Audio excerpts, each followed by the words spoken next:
So guys, kaila ba mo ay niya? Kani? Kani ba? Kani? I know, daga kay nakaila ni si Sharon Cuneta ni. Unsa man tawo ni si Sharon? Oy, ano no mo tawo ni siya? Wala man ta ni siya ilabot, nganong musaw-saw pa man siya. Aniana siya guys nga daghan ako nung nagbasol nga nung dili si Kiko ang giboto para mahimong vice presidente. Ha?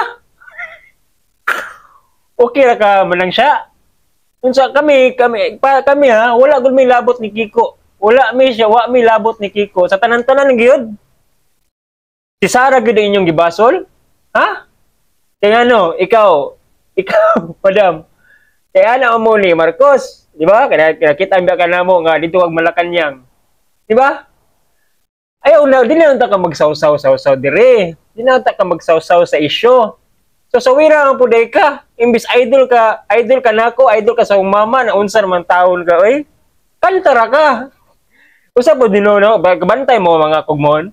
Kana nagali mga asawa nga mo kampanya po silang bana, ang usa sa makapapildi silang bana, kana po mga asawa, pataka ra gyam-yam ba? Kabantay mo si Marrojas, di ba? Taka ra gyam-yam si Corina. Kani bodron. Kani. Kayo ka ni siya magadaog ni si Kiko? Ha? So ay gibuhat.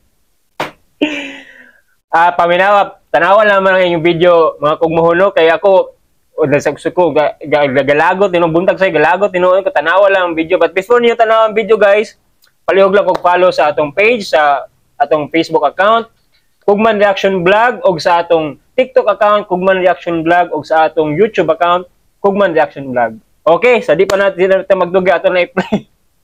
Ato na i-play is Madam Sharon. Play video. Palagay niyo po ba maraming nagsisisi na hindi si Kikong binotong Vice President? Unsa? Okay ra ka? Ang mga magulang, masakit po ba na hindi si Kiko ang Vice President? Wag may sakit.